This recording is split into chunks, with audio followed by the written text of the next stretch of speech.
បាទសូមគោរពជំរាបសួរពុកម៉ែបងប្អូនទាំងអស់គ្នាថ្ងៃនេះយើងជួបគ្នាម្ដងទៀតហើយតែថ្ងៃនេះផងដែរខ្ញុំបានលើកយកប្រយោគជាភាសាអង់គ្លេសអំពីការសន្សំលុយដោយដែលយើងបានដឹងហើយថាសប្តាហ៍ថ្ងៃនេះលុយដើរតួនាទីយ៉ាងសំខាន់នៅក្នុងជីវភាពប្រចាំថ្ងៃប្រសិនបើយើងមិនមានលុយទេគឺស្មើនឹងយើងមិនមានអ្វីៗទាំងអស់អូខេតោះយើងទៅមើលទាំងអស់គ្នាខ្ញុំព្យាយាមសន្សំលុយជាភាសាអង់គ្លេស I try to save money I try to save money ខ្ញុំព្យាយាមសន្សំលុយ I try យើងប្រែថាខ្ញុំព្យាយាម save money សន្សំលុយ I try to save money I try to save money អូខេអញ្ចឹងយើងប្រែថាខ្ញុំព្យាយាមសន្សំលុយបាទដូចដែលអ្នកទាំងអស់គ្នាបានដឹងហើយថាលុយរាល់ថ្ងៃនេះគឺវាពិបាករកណាស់ដូច្នេះយើងត្រូវតែចេះសន្សំវារៀងរាល់ថ្ងៃអូខេខ្ញុំសន្សំលុយរៀងរាល់ថ្ងៃជាភាសាអង់គ្លេស I save money every day I save money every day ខ្ញុំសន្សំលុយរៀងរាល់ថ្ងៃ I save money យើងប្រែថាខ្ញុំសន្សំលុយ every day រៀងរាល់ថ្ងៃ I save money every day I save money every day អូខេអញ្ចឹងយើងប្រែថាខ្ញុំសន្សំលុយរៀងរាល់ថ្ងៃបច្ចុប្បន្ននេះប្រសិនបើយើងមិនចេះសន្សំលុយទេគឺស្មើនឹងយើង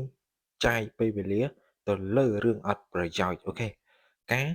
សន្សំលុយគឺសំខាន់ឬមួយក៏ការសន្សំលុយគឺវាមានសារៈសំខាន់ជាភាសាអង់គ្លេស saving money is important saving money is important ការសន្សំលុយគឺសំខាន់ saving នេះយើងប្រែថាការសន្សំ money លុយ important សំខាន់ឬមួយក៏សារៈសំខាន់ saving money is important saving money is important យើងប្រែថាការសន្សំលុយគឺសំខាន់បាទខ្ញុំខិតខំរកលុយបច្ចុប្បន្នហើយខ្ញុំសន្សំលុយសម្រាប់ថ្ងៃអនាគតអូខេជាភាសាអង់គ្លេស I save money for future I save money for future យើងប្រែថាខ្ញុំសន្សំលុយសម្រាប់ថ្ងៃអនាគត save money សន្សំលុយ future ថ្ងៃអនាគត I save money for future I save money for future អញ្ចឹងខ្ញុំប្រែថាខ្ញុំសន្សំលុយសម្រាប់ថ្ងៃអនាគត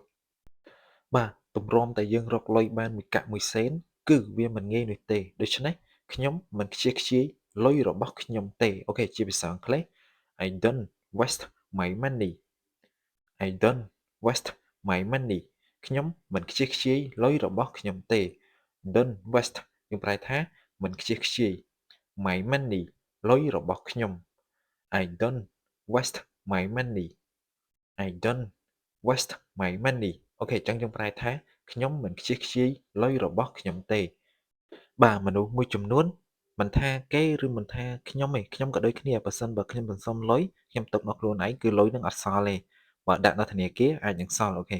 ខ្ញុំដាក់លុយរបស់ខ្ញុំនៅក្នុងធនាគារជាភាសាអង់គ្លេស I put my money in a bank I put my money in a bank ខ្ញុំដាក់លុយរបស់ខ្ញុំនៅក្នុងធនាគារ put my money យើងប្រែថាដាក់លុយរបស់ខ្ញុំ in a bank នៅក្នុងធនាគារ I put my money in a bank I put my money in a bank អូខេអញ្ចឹងយើងប្រែថាខ្ញុំដាក់លុយរបស់ខ្ញុំនៅក្នុងធនាគារដាក់លុយនៅក្នុងធនាគារទៅអាចនឹងសល់ខ្លះបាទចំពោះខ្ញុំផ្ទាល់នៅពេលដែលខ្ញុំបើកប្រាក់ខែខ្ញុំតែងតែដកលុយប្រាក់ខែរបស់ខ្ញុំហ្នឹង5ឬមួយក៏10%ដើម្បីសន្សំអូខេខ្ញុំសន្សំលុយរៀងរាល់ខែជាភាសាអង់គ្លេស I save money every month I save money every month ខ្ញុំសន្សំលុយរៀងរាល់ខែ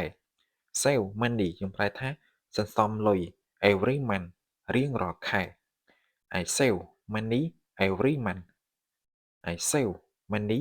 every month ចឹងយើងប្រែថាខ្ញុំសន្សំលុយរៀងរាល់ខែបាទការសន្សំលុយជាទម្លាប់ល្អវាមិនមែន ត្រឹមតែជាទម្លាប់ល្អទេហើយវាក៏ធ្វើឲ្យយើងសល់លុយនៅថ្ងៃខាងមុខផងដែរអូខេជាភាសាអង់គ្លេស Saving money is a good habit Saving money is a good habit ការសន្សំលុយជាទម្លាប់ល្អ Saving money យើងប្រែថាការសន្សំលុយ good habit យើងប្រែថាទម្លាប់ល្អ Saving money is a good habit Saving money is a good habit អូខេអញ្ចឹងខ្ញុំប្រែថាការសន្សំលុយជាទម្លាប់ល្អបាទមុននឹងយើងចំណាយលុយយើងត្រូវតែមានផែនការមុនថានឹងយើងគួរតែចំណាយទៅលើរឿងអ្វីឬមិនគួរចំណាយទៅលើរឿងអ្វីអូខេខ្ញុំរៀបចំផែនការមុនចំណាយលុយជាភាសាអង់គ្លេស I plan before spending money I plan before spending money ខ្ញុំរៀបចំផែនការមុនចំណាយលុយ I plan យើងប្រែថាខ្ញុំរៀបចំផែនការ before spending money មុនចំណាយលុយ I plan before spending money I plan before spending money អូខេអញ្ចឹងខ្ញុំប្រែថាខ្ញុំរៀបចំផែនការមុនចំណាយលុយជីវិតយើងធ្វើការឲ្យគេយើងមិនអាចសន្សំលុយម្ដងមាននោះទេយើងគួរតែសន្សំលុយម្ដងបន្តិចម្ដងបន្តិចនៅក្នុងរយៈពេលយូរយើងនឹងសល់លុយច្រើនអូខេខ្ញុំសន្សំលុយបន្តិចម្ដងបន្តិចម្ដងជាភាសាអង់គ្លេស I save money little by little I save money little by little ខ្ញុំសន្សំលុយបន្តិចម្ដងបន្តិចម្ដង I save money យើងប្រែថាខ្ញុំសន្សំលុយ little by little បន្តិចម្ដងបន្តិចម្ដងអូខេ I save money little by little I save money little by little អញ្ចឹងយើងប្រែថាខ្ញុំសន្សំលុយបន្តិចម្ដងបន្តិចម្ដងការចំណាយលុយប្រសិនបើយើងមិនមានការគ្រប់គ្រងវាល្អនោះទេយើងនឹងឆ្ងល់ថាតើលុយរបស់យើងនោះបាត់ទៅណាចំណាយទៅលើអ្វីខ្លះអូខេខ្ញុំគ្រប់គ្រងការចំណាយលុយរបស់ខ្ញុំជាភាសាអង់គ្លេស I control my spending I control my spending ខ្ញុំគ្រប់គ្រងការចំណាយរបស់ខ្ញុំ I control យើងប្រែថាខ្ញុំគ្រប់គ្រង my spending ការចំណាយរបស់ខ្ញុំ I control my spending I control my spending អូខេអញ្ចឹងខ្ញុំប្រែថាខ្ញុំគ្រប់គ្រងការចំណាយរបស់ខ្ញុំបាទដោយដែលយើងបានដឹងហើយថាការសន្សំលុយគឺវាមានសារៈសំខាន់ណាស់ប្រសិនបើយើងចេះរកលុយហើយយើងមិនចេះសន្សំលុយគឺយើងនោះមិនសល់លុយនោះទេអូខេវីដេអូរបស់ខ្ញុំបញ្ចប់ត្រឹមនេះយើងនឹងជួបគ្នានៅវីដេអូក្រោយទៀតបាទសូមអរគុណសូមជម្រាបលា